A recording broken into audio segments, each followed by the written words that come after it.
Heard you so neat. You don't feel like I'm a good friend? I don't. Oh, Lord. Again. As a grown woman, you're 33 years old. Everybody in this group has said you're missed. You've talked about Ashley, you've talked about McKenzie, you've talked about Nick, you've talked about Nikki, you've talked about Danny, and you have talked about me. That's a lie, and you know it's a lie. Words of Whitney Houston. The truth is that... How do I know that Dwayne bought you 5 tail far bags and you was mad about it, and then that's why you got that Cuban link for your birthday? How do I know that? Why are you calling her Mulan? Because I can. Okay, well. Okay, well. What do you mean? What's up, y'all? It's Brian Keith, and I'm back with another video. Today, we're going to be talking about Basketball Wives Orlando, episode 7. And Ashley, I'm about to come for your neck. I'm about to come for your ass. But y'all like, comment, subscribe. Let's get into the video. Yeah, let me check my shit real quick. Hotter than the fire coming out my flaming lips. You wanna play with me? You can't play in me. On the playground, bitch, you can't play with me.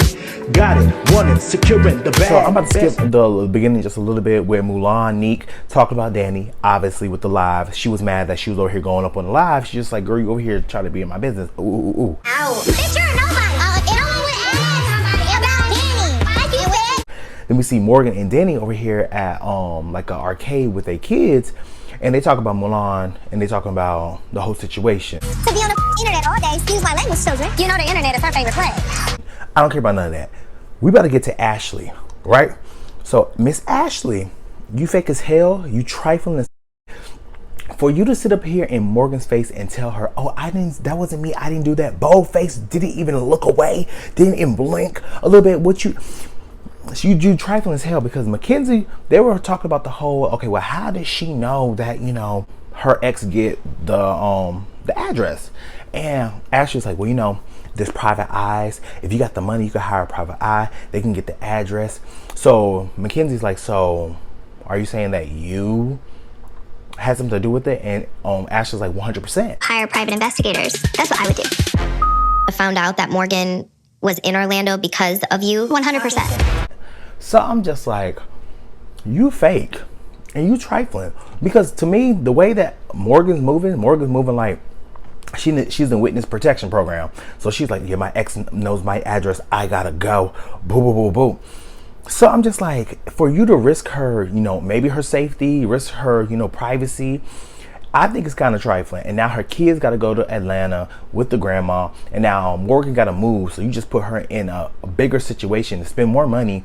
So I'd be pissed off too. Last episode, like I said, I didn't know for a fact, but now that we know for a fact, it's off with her head. Ashley, you are done to me. Goodbye.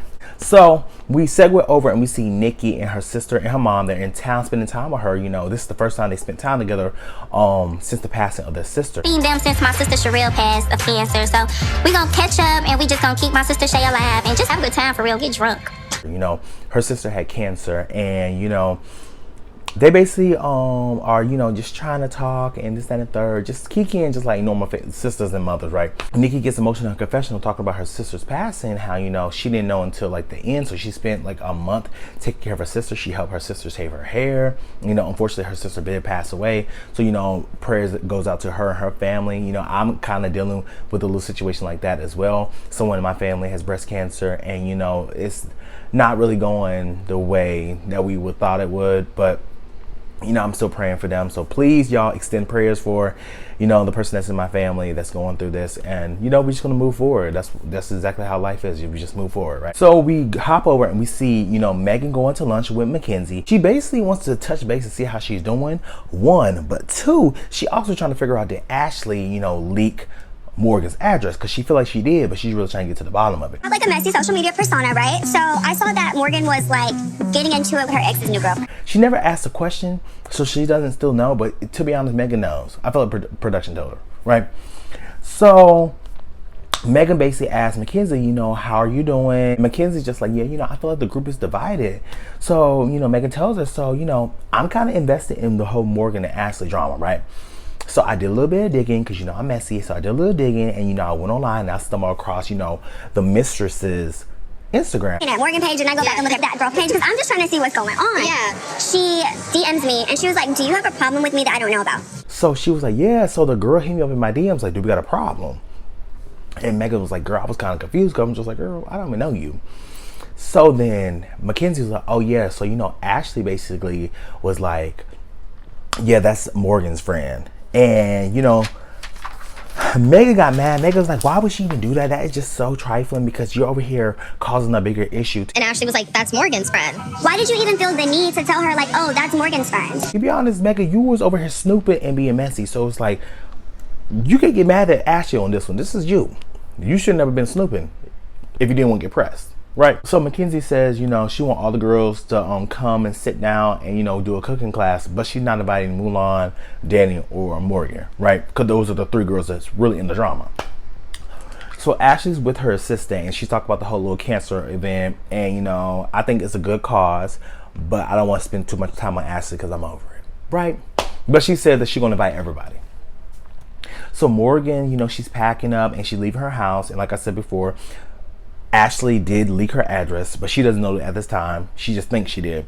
And, you know, basically she's just like, look, I'm just want to leave because, you know, I want the safety so my ex won't be, you know, snooping on me, this, that, and the third. And, you know, my kids, they're going to Atlanta. Like I said before, it makes it seem like there's like something traumatic happened, but she said that like she just wants to protect her privacy. So I was like, okay, cool. Basically, Morgan's ex doesn't want to pay child support, so he's trying to go through court to not have to pay child support for his kids. Crazy. So we segue over and we see McKenzie. She running out of the home. She has a chef. All the ladies come in. Ashley, Morgan, and Nikki. And, you know, Nick will not be attending because she's still dealing with the death of her boyfriend's brother. And, you know, the girls start making these, you know, meatballs and like noodles and stuff by scratch. McKenzie over here acting dumb over here, not knowing what the yolk and the egg white is. I'm like, girl, come on now. Be serious. So, you know, Megan, she's clearly in a mood. And even McKenzie noticed it. And she's just like, oh, girl, I'm just hungry. I'm not in a mood. Girl, she in the mood.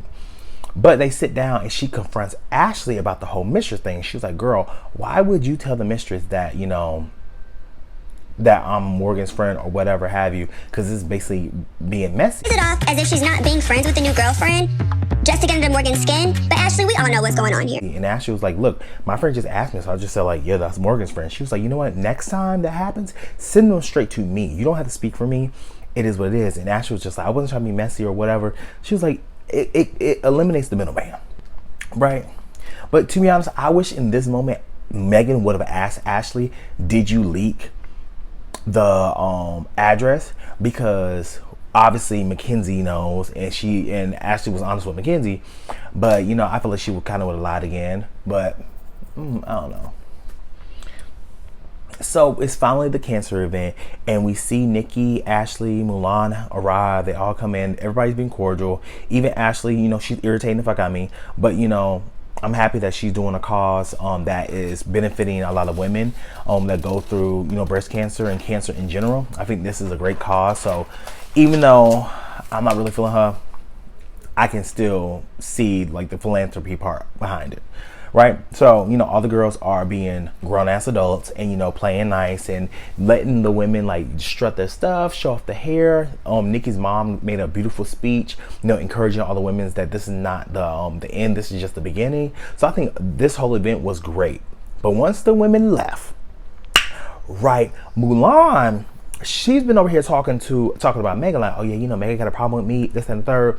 It all started when it was in the car with Ashley. Megan clearly has a problem with me. Morgan has a problem with me. But none of them can name anything I've ever did to them. Just like, yeah, all the girls have an issue with me. You know, if we're gonna be the villains, let's be the villains.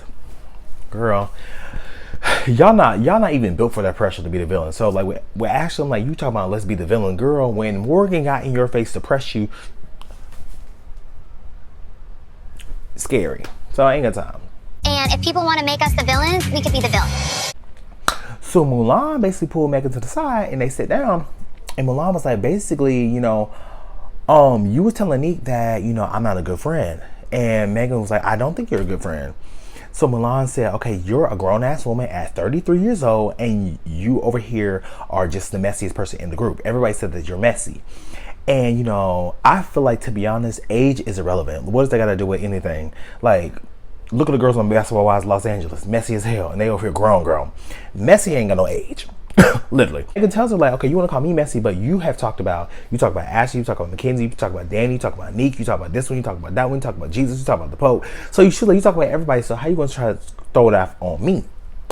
And then Mulan's like, girl, you're lying. And Megan's like, really? Danny, tell her. Am I lying? So say it. Danny basically tells Nick, like, okay, so Nick, there's a lot of information about you that I should have known, that I do know. She was like the fact that Dwayne bought you 5 Telfar bags and you didn't like them, so he took them back and got you a Cuban link because you didn't like him. Gossiping about my personal life is not okay, and it's really making me feel uncomfortable because I'm starting to wonder what else do people know about me. So Nika's over here, and I feel like something got cut out because I'm just like, I hope that didn't make her tear up, because I'm just like, that was petty. But I'm just like, Nick over here started tearing up, and she just seemed like she was caught off guard. So Nika's in her confessional, just like, so you supposed to be my so-called friend, but you were here telling all my business. What else do these girls know about me that I haven't shared? So Mulan's like, Danny, up, ain't nobody talking to you, blah blah blah blah blah. But I'm like, Mulan, you talking about tell her to shut up, but I'm like, you told her to tell it. You told her to spray your teeth, so she pulled your card. I feel like low-key disproved Megan's point. So Mulan, they start going back and forth with Megan. She stands up, and Megan's like, why you standing up? And Mulan's like, because I can. Why are you standing up, Mulan? Because I can. Okay, well. Okay, well. I'm so confused. I feel like if Mulan really wanted to fight Megan, she would have popped her right then and there. I'm happy she didn't, though. But Nikki gets up to try to take Megan outside, and she's just like, girl, we ain't studied about her. And Mulan's like, girl, you shouldn't even have beef with me, so what's the deal? You shouldn't have beef with me. She's like, girl, you try to body shame me, so what are you talking about? First and foremost, why would you let you try to fat shame me? You over here insecure about yourself. Stop. So they start going back and forth. It was nothing but nothing. And the next day, at the end of the episode, we see Mulan sitting with McKenzie. We found out that Megan was telling McKenzie's business. She was like, oh, Megan is really messy. Like, girl, where have y'all been? Yes, she has a whole podcast being messy. Of course. But the thing about it is Megan got these, and she know how to use these, and we have seen it on plenty of occasions, her using these. So that's why I feel like y'all have been walking around walking around on glass. Y'all know that Megan over here bodies girls, and Megan hasn't been beat. I haven't seen her get beat yet. So I mean, y'all like, yeah, we ain't about to study her. We can let her talk. And then we see Megan basically filling Morgan in on the 411 on about the girls, just, her getting into it with Mulan and this, that, and third. But I feel like it's about to get turned up a little bit more because, McKenzie, I feel like she's going to tell Morgan about what Ashley said. Because McKenzie's the only person that know now, really. I mean, the producers, but they've been new. But y'all, let me know what you guys think. Like, comment, subscribe, and yeah, see you guys later. Brian Keith, LG, Black Butte. Bet you didn't know we the Holy Trinity. Now let a guy stop a jolly, break your ear here. Step into the room and get up in the bed. It tastes sweet, that's cause I'm good. It tastes sour cause I'm better than the hood. Cause I get you hyper when I'm running all around, cause I excite ya. Let me talk real quick. You can't even get with the shit. You wanna go toe to toe with my flow? This sour candy all I really ask you for.